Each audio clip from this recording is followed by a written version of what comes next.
Shouldn't Jesus change how we see people? So, why is it that so many Christians seem to have so many enemies? How is it that we can still have enemies when Jesus has called us to love our enemies? So, this is a follow up episode from our interview with Jim Wilder, where we talked about his escaping enemy mode. Today, we are joined by Jon Hand.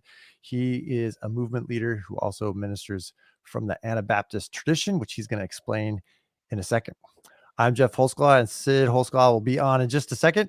And this is the Embodied Faith podcast, where we're helping you get unstuck in your spiritual life using neuroscience and spiritual formation. As always, we are produced by Grassroots Christianity, which seeks to grow faith for everyday people.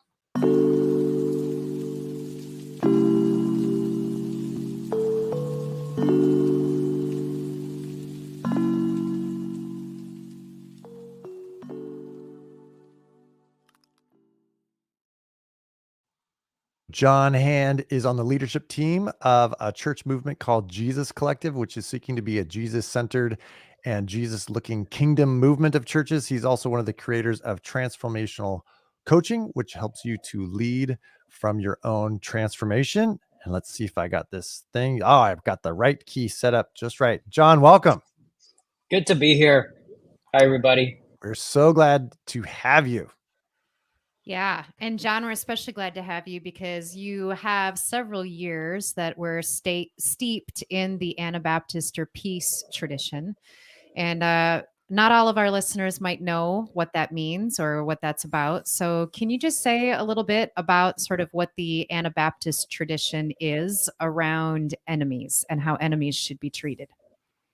Yes. Do you want the 30-second version or the 3-minute version? I want the version you want to talk about.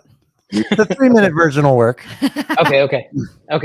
So if you're not familiar, the Anabaptist tradition grew out of the Protestant Reformation. So you have the Reformation, and then you had this thing. It's kind of like it's a little asterisk often in church history classes that gets blown past, called the Radical Reformation. So you're in, 14th century, 15th century Europe. It's state church controlled. Even with the Reformation happening and all of that, there's still a heightened sense of like theocracy. Really, talk about like Christendom. This was the pinnacle of Christendom. And so in that system, the church was politics, the church was power, the church was military, the church was entwined with everything. And so there was a lot of like compulsory Christianity happening at that time. And there was these smaller groups of people who were kind of resisting this compulsory Christianity the more that they learned in the wake of the printing press how to read their Bibles.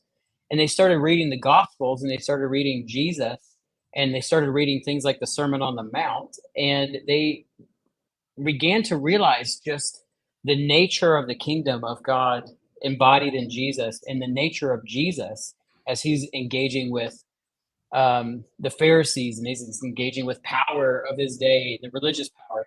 And so in this way, they start waking up to like all the compulsory church attendance and the way that like giving is funding, power and opulence and militarism.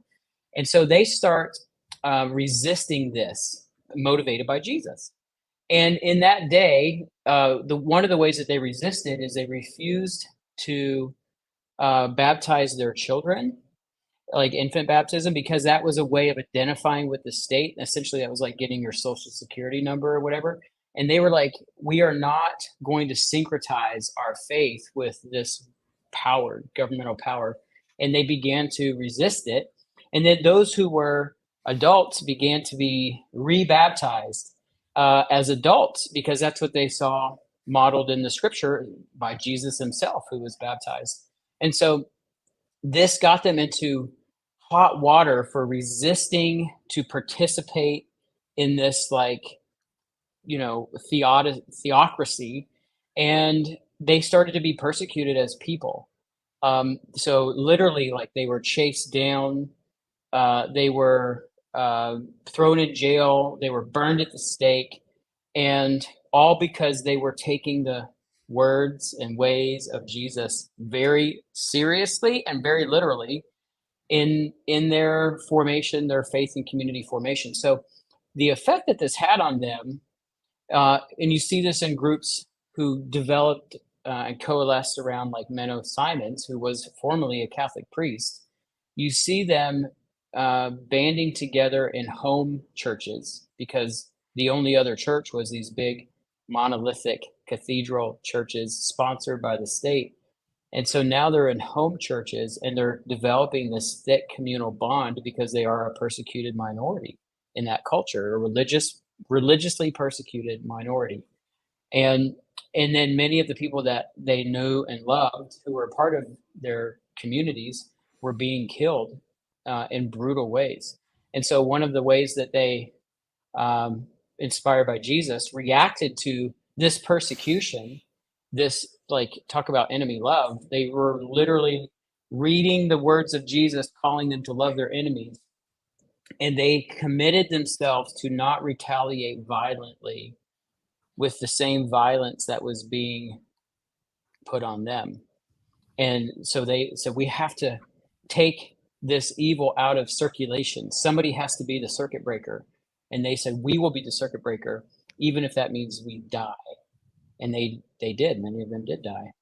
And so out of that radical reformation came this commitment to peace and nonviolence because they were a persecuted minority, came this simplicity of like coming together around Jesus and his words and ways in the gospels and the biographies.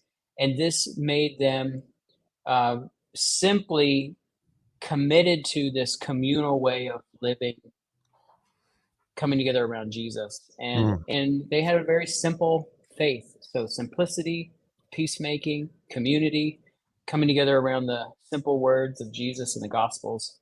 And you know, they have been not a major presence in the worldwide church, but they have been a preserving presence in the worldwide church, preserving this idea of a nonviolent, peacemaking posture. And they get a lot of crap for it too. I mean, we know that doesn't work here. We know that that's not the way the world works. We know Romans 13, that, you know, we are sanctioned with the sword. And so there is just war. What are you supposed to do? Sit back and watch innocent people be hurt and oppressed, you know, all of that stuff.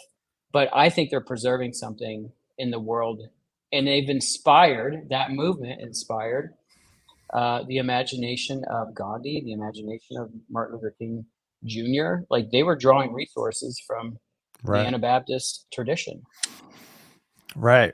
Well, thank you for that. So that's why we wanted to have you on, is we're like, well, Jim has kind of laid out this case for how it is that we neurologically are kind of embodied enemy modes that we can fall into.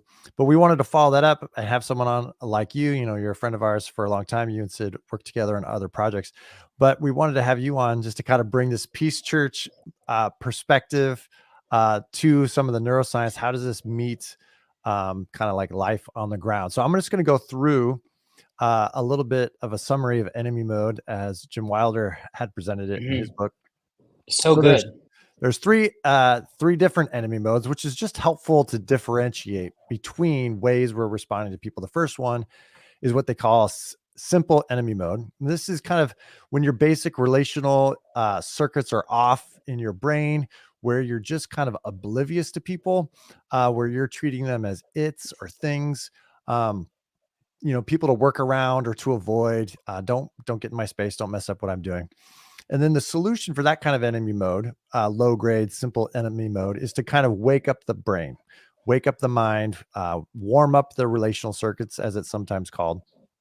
And so that can be done through different practices, joy practices and whatnot. So the second one, which I think we probably generally think of as enemy mode, would be what they call stupid enemy mode. And this is when you have hot emotions added to your relational circuits being turned off, where you just have a lot of energy, whether it's fight or flight or something like that. And the goal is really to protect yourself or to win. We want to be winning for our individual or maybe our group identity is we want to win. We have a lot of emotions and passion engaged there. And then the solution for that is to learn practices of calming the brain down. Like we need to come back to ourselves or something like that. And then this one I thought was really important is what they call intelligent enemy mode. Now, what is intelligent enemy mode? Well, it's not just that your relational circuits are off and you're kind of not really paying attention to people. And it's not a hot anger or enemy. It's actually a cold, calculating anger. It's more of the predator who stalks their prey, who understands how people are going to react and they counteract, they plan for it even in advance. And this has the same goal of protecting the self or winning for the identity, but it kind of has this combination of emotions for the enemy person, but a callousness to the emotions of the people that are being affected. And so it's this very, and we could go into it. The podcast goes into it quite a bit, but it's basically a predator. If we could just summarize it that way, you're a predator who's stalking your prey. And the solution to that kind of intelligent enemy mode, which I think goes into what you're talking about, the whole peace movement, peace church, is that you actually have to connect your brain to a healthy community. You can't think your way out of intelligent enemy mode. You actually have to be like enculturated out of it in some sense. And so we'll kind of get at that. So that was a quick summary, John. I know you I know you listened to that episode, so I don't know if you want to add anything, and if not, that's fine. But anything stand out to you just in that brief summary? Yeah, I mean, a lot stands out to me. One, what was it? The stupid enemy mode, the intelligent enemy mode. I am a big fan of Ozark, and so you just described like Marty Bird, right? Like he's like the calculating, nemesis.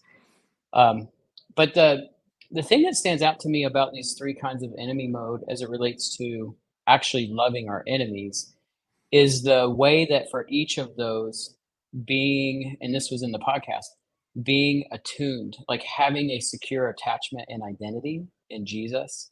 And then the role that community plays, or the role that a coach plays, or the role that we play in mediating, maybe at first, mediating the experience of Jesus seeing us and loving us and attuning to us, that the community plays that reflective role. So like the community is a mirror of that ultimate source of love and attunement and attachment, and that aspect that we are all looking for. And that hit me hard in the podcast, that maybe the reality of why it's so hard to do enemy love and why we are so polarized is actually about our identity rather than us just being callous people like a Marty Bird. We're not Marty Birds. I mean, there's some of those in the world, but most of us are like really trying to be good-hearted people, trying to follow Jesus. And then why is it so hard to love our enemies? And I think this goes to the identity core of who we are as people. Yeah. Yeah. And you're speaking our language, right? Because the more and more Jeff and I are doing things together, the more we're like, it all comes back to whether or not we have a secure attachment with God, or whether we're living out of our insecurities in community. And I'm even just thinking, we've all heard the stories of, clergy abuse, right? Where you have this very ethical talk from, leaders in communities to protect the group identity of the community, coupled with this very unethical action that we see happening. And, I'm leading a group of women right now who have all suffered some sort of church abuse.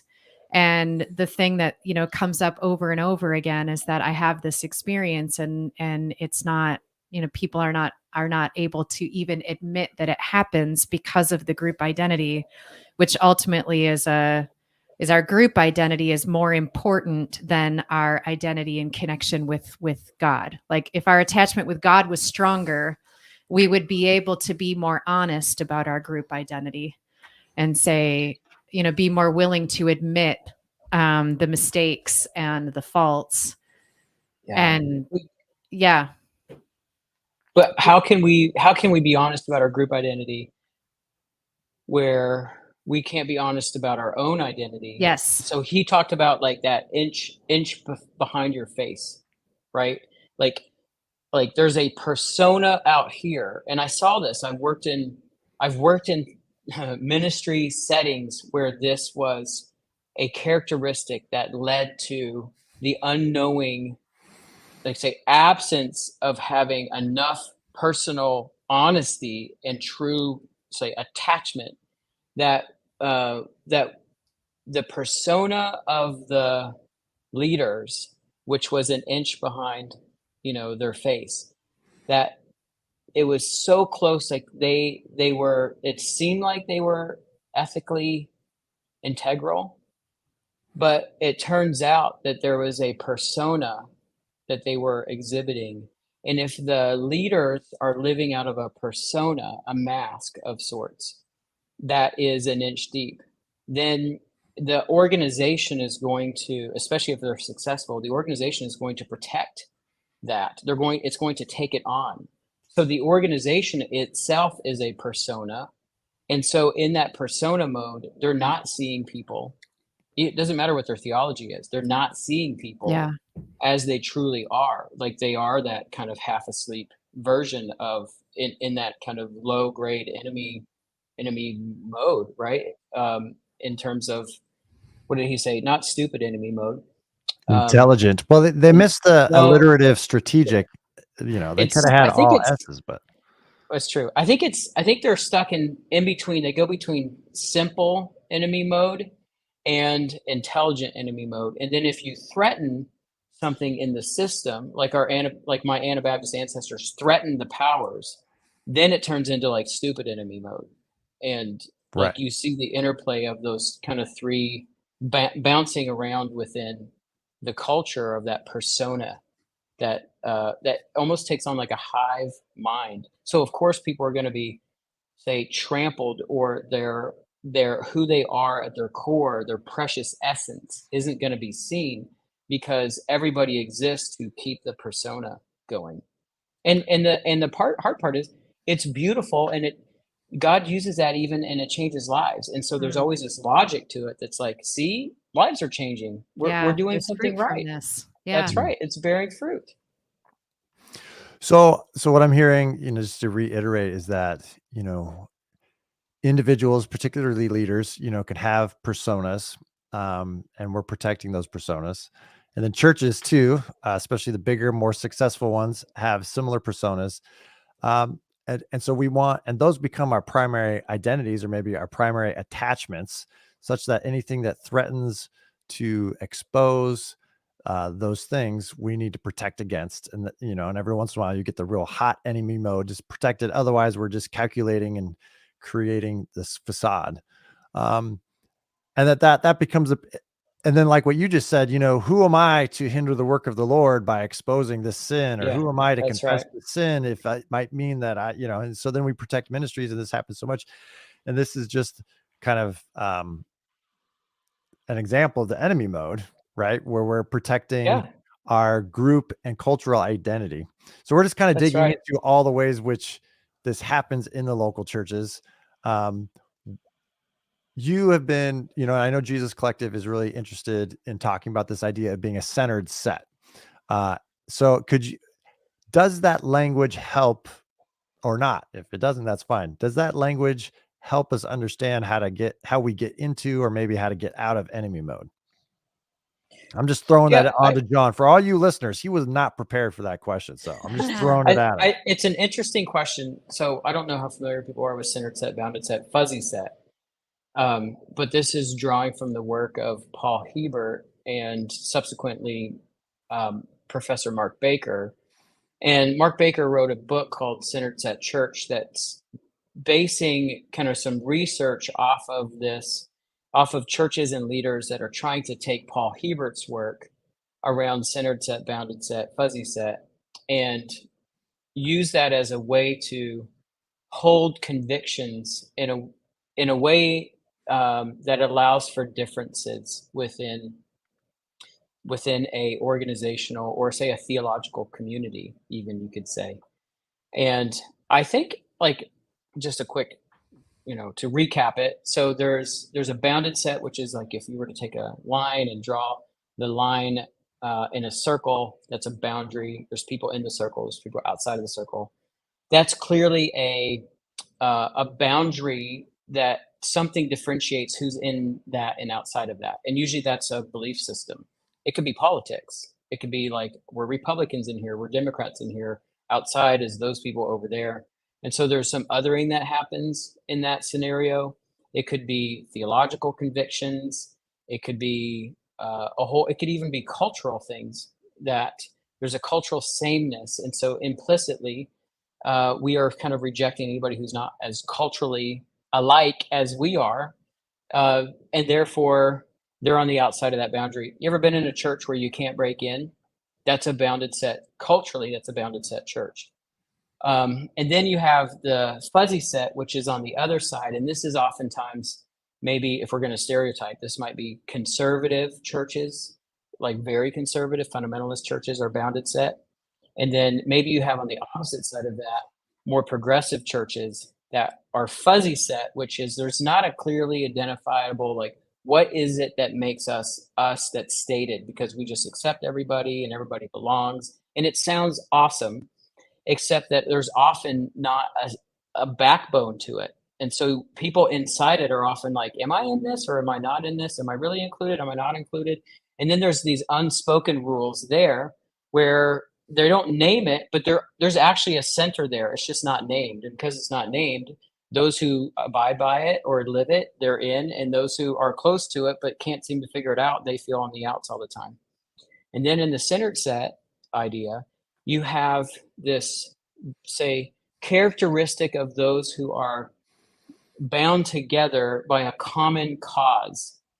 So what binds them together is not, say, theology necessarily or right beliefs or these correct behaviors, but a common commitment, a common allegiance.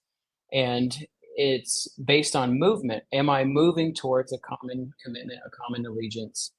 And that's what gives us that sense of communal connectedness.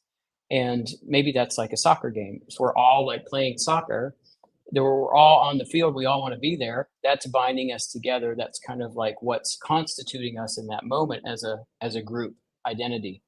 So the premise is, if we put Jesus at the center and then we're all moving towards Jesus, then we're able to hold together in our differences. So let's use an example. So let's take the solar system analogy that I like to use.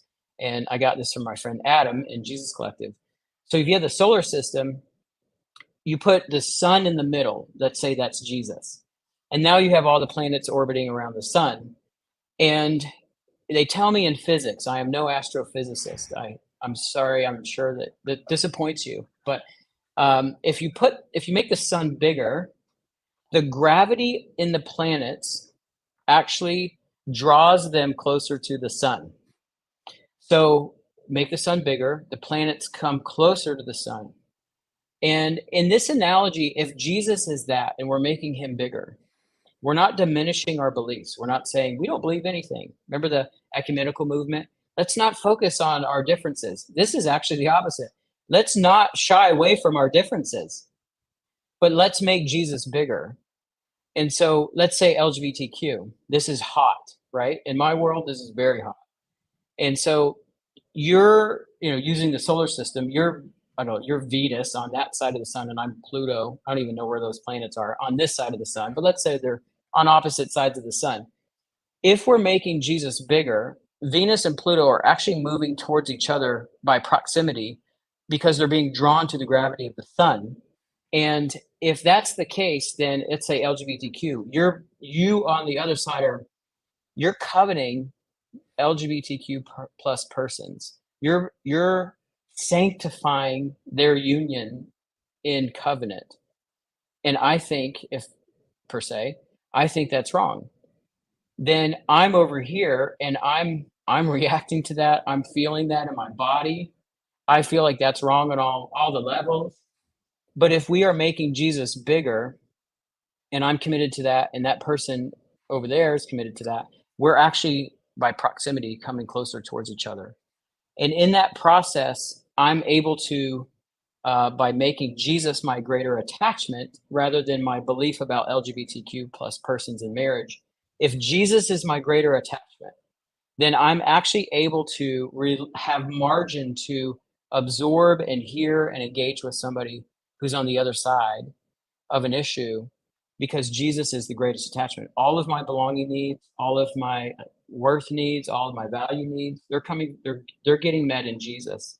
Now I am not my theology. I am not my position on XYZ, and I'm not the defender of the faith as if I could defend the faith. I'm finding my, attachment in Jesus, and now I can love and engage with and learn from my brothers and sisters who I disagree with. Maybe that's one way to apply it. Yeah, well, and yeah, thank you for that. I think that's a great explanation. I think that, a quote from the Escaping Enemy Mode book by Jim Wilder is he says, in intelligent enemy mode, my brain justifies whatever I feel is right and then adds moral reason to persuade others. And so, in short, ethical thinking does not reliably correct intelligent enemy mode, and it might make it even more dangerous. Right. And so what you're describing of centered set, working from a centered set kind of is taking away the polarization of we have to defend and persuade why our bounded set is more important than someone else's bounded set, or why we're in and why someone else is out, which in itself is engaging. That is intelligent enemy mode, because we're justifying what we feel is right and then feeling that need to persuade others. And so that doesn't actually correct the intelligent enemy mode. It just makes it more dangerous. And so what you're talking about is bringing opposite viewpoints together in the gravity of the attachment to Jesus, rather than in the ethical or moral value of what it is that we're thinking. Am I hearing you right? Is that kind of what you're saying? It is. It's like we're not coming together. So we're not putting our doctrine at the center, although that's important. We're not putting our belief systems at the center. We're not putting our cultures at the center. We're not putting our theological camps at the center. We're not putting the Bible at the center, as important as that is. We are putting Jesus at the center. And if we are putting Jesus at the center, not Jesus the idea, but Jesus the living presence, Yeah. the person, Jesus the living being. So if I'm in a room full of people who don't vote like me, but we are all committed to the point of, tears and desperation to make Jesus the living being, the sole purpose of our existence, like say the destiny of our heart, then I'm going to have a hard time hating that person when I'm standing next to them weeping because I'm so overwhelmed with the love of Jesus for me. Even if we're going to have debates about if your Jesus votes Democrat or Republican, like it's still the living being and person of Jesus, not the Jesus co-opted by the Democratic Party, like that happens much, or the Republican Party, like that happens a lot. Which It's actually, no, go ahead. Finish your sentence. Yeah, it's the Jesus, it's the living experiential presence of God, incarnate presence of God. Is there anything better than that? Is there anything more unifying than that? Which makes me think, actually, I was just watching this morning, because as we record this, the Asbury outpouring, right? And I just watched a YouTube video this morning by Sojourner Films, like a documentary, and they were interviewing students on Asbury's campus. And one of the students was saying, like, this is a small campus. There aren't that many people here. And I know who hates who and who can't stand to be in the same room with who. And I myself have the people I don't want to be around. And she said, the thing that's happening during this outpouring is that I'm seeing those people that I know hate each other praying together. Yes. Because they are experiencing the draw and the presence of God himself. And so what you're talking about is just that, right? It's that as we are drawn into the presence of God together, then our enemies are also being drawn into the presence of God together. And by nature of that drawing together, we become closer. And that's, our son was at Asbury too, and he was really struck by that, of just the unity in the room, of just the way that there was so many different kinds of people whose differences were not dividing them, but they were instead coming together and celebrating difference and being That's right. unified in their worship. And that's where, in Jim Wilder's terms, you have rescue attachment happening all over the Yeah. place, Yep. right? Because I'm I'm in proximity to my enemy, but because I'm so I'm living so closely in awareness to the awareness of God of me, I'm then able to offer that same awareness of the awareness that God has of me as I am. I'm able to offer that, the energy, the concentrated energy of that to my enemy, because I am them too. I am my enemy before God. And so I can I can offer them attachment because I'm not getting it from them. I don't need it from them. I'm getting Right. it from God. And now it's a gift to them. It comes out of a place of abundance, not out of a demand. And this is the ache of our time. The ache of our time is every subculture feels like they don't belong in the broader culture. Mhm. Everybody feels like they're out of place, they're disenfranchised and they don't belong. Everybody feels this. And so I think, both in terms of enemy love, both in terms of secure attachment, Jesus saves civilization. Yeah. Like, Yes. we're talking about Jesus saving like us, like this, the possibility of this remaining. Jesus saves it. We, as Christians, we've been given this, like, with this pearl of great price. We've been given this thing, and we get to absorb it into our bodies, Mm. be absorbed into it, absorb it, ourself, and then out of that absorption, being absorbed into Christ, and finding our secure attachment in Him, finding our truest identity in Him. Yeah. Now that identity of like, I'm Republican or I'm Democrat, it's like, yeah, I guess I vote that way, but it's not who I am. Right. But if Right. if that's my primary identity, you come along as a, say, uh, existential disagreement to me as a person because I've so bonded with that identity. Now you are a threat to me, and I have to Right. eliminate you Right. because you're the bear chasing my identity. Like, you're trying to wipe me off the planet, right? Mhm. Because I am a Republican, or I am a Democrat, or I am a whatever theological tradition I might be. Well, I want to bring it back to the Asbury revival then, because by most accounts, it started out as a confessional group, confessional movement. People were confessing their sins, and Wilder and others, kind of in the life model works, they talk about how do we bear the weaknesses of others. Yeah. And I think confession is a way of proclaiming your own weakness.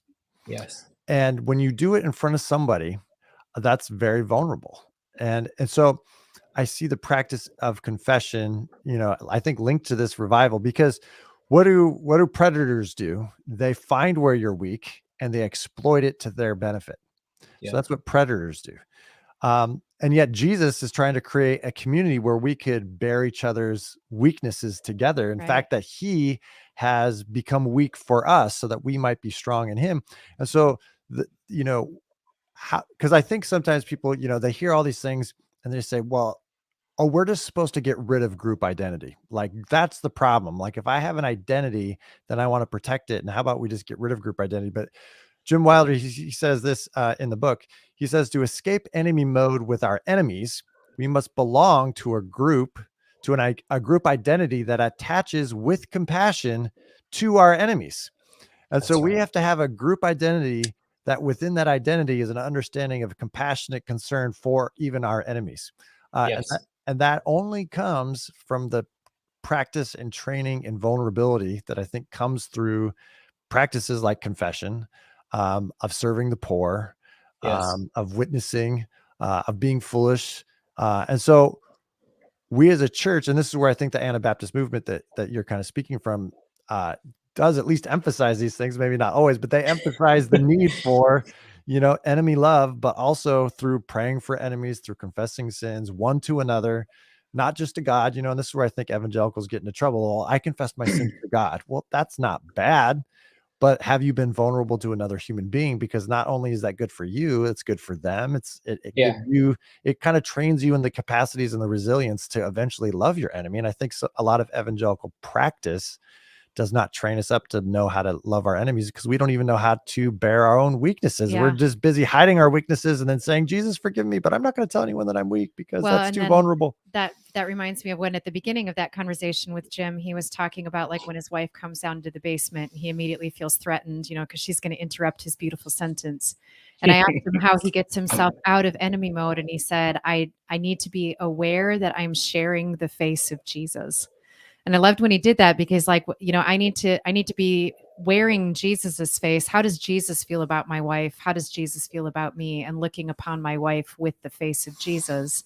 And that makes me think, the predator takes advantage of weakness, but the protector, which aligns with Jesus, is tender toward weakness and shares the face of Jesus toward weakness. So maybe if we were to land the plane, John, we could kind of end with what you were talking about, how, certain churches and movements and leaders put on a persona to hide their weakness. But I think what the two of you are saying is like, well, what if we put on Jesus? Yeah. Like, we're supposed to clothe ourselves in Christ and put his face on it. When we do that, then we're not looking with disgust or anger at our enemies for whatever they did or whatever we think they may have done or are about to do, but rather say, you know what, I can be the very glory of Christ in human flesh in the way I'm about to react. And so how can I put on Jesus in this very situation and make my face shine in such a way that, which does go back to the neurological kind of like social interaction. Yeah, the mirroring aspect. Yeah. Yeah, I want to say one thing that I think is, if you're like a part of the Anabaptist or Mennonite tradition and you're listening, I want to speak as an insider to an insider. And so you talked about like group. So being a part of a group that has in their identity the value of enemy love. So like you can't get rid of group identity, like that's possible. So can you join a group that has an identity of being the group that tries to love their enemies? And I think that's one of the things I love about the Anabaptist tradition is it's a group of people who know that they're looked at by the larger society as hyper idealistic and ridiculous, because we know that that doesn't work in the world, but they're preserving something that's missing and needed, like an ark. But on a bad day, when that group, because a lot of Anabaptists are from like Germanic descent, so they're a part of family systems that didn't own vulnerability, and they're very repressed. So they didn't own vulnerability growing up. They it wasn't modeled for them. They're hardworking people who just push themselves by force of will to obey the ethics of Jesus. So within Anabaptist tradition, on a bad day, it drifts from the person of Jesus to the ethics of Jesus to the teaching of Jesus. So now we're trying to get ourselves without vulnerability to love our enemies. And what happens is we can do it mechanically on the external, kind of behaviorally, but internally we are seething and we are passive aggressive. And we do it to each other within the tradition, and we do it actually to our enemies. It's like, I love you. It's like through gritted teeth. And the reason for that is, just bringing it back, is I think unless you can like break open your your um your deficiency and your inability to love your enemies, and you can break that open to people around you who are going to steward it well from a vulnerability perspective, I don't think we can actually love our enemies. I don't think we can do it, because I can't love my enemy if my attachment's not securely rooted in Jesus. I can't have secure rooted attachment in Jesus if I can't admit to his people, to my siblings, that I'm broken. Yeah. And if I can't admit I'm broken, I don't know I'm loved. I don't give them the chance to love me and not run away once they see the real me. So I think those are really linked to like loving enemies and breaking down polarization. Again, bringing it back to this sense of living in vulnerability, taking off the mask, being known, being seen, being valued, and letting the community be the mirror of Jesus to to me, to attune to me, so that I can get my attachment identity met in him. Yeah. Well, we have covered some great stuff today. This conversation could continue for quite a while still, but we do need to kind of land this plane. So, thank you to everybody. And Jon, thanks so much for speaking from, from this perspective as a pastor, as a coach, as a leader of a church movement, and as someone who, I know has a real heart for transformation. And I know you're leading out of your transformation. So, really quickly, if people want to learn more about Jesus Collective or about Centered Set stuff, where can they go? Yeah, go to jesuscollective.com. That's our website. So you can, we have resources around Centered Set, Bounded Set on the website. Go look at the blog. We have blogs about this. So that would be a first stop for you, for sure. Is there a conference happening again like last year, or is that not this year? We're not doing a big one. We're doing a big one in Minnesota, in Minneapolis, in May of 2024. And this year we're doing some in-person events. So we're going to be in Vancouver, we're going to be in Calgary, we're going to be in Toronto in the month of like late April, May, and then we're going to be down in Minnesota in late spring, down at Woodland Hills, Greg Boyd's church, great church. Oh, cool. Yeah, they're a part of Jesus Collective, and Greg's been a real advocate for Jesus Collective, and his, he bleeds enemy love, and he lives it. He lives it. I've seen him live it. He doesn't just say it; he lives it. And so we really appreciate, what they're trying to do and how they're trying to advance this conversation.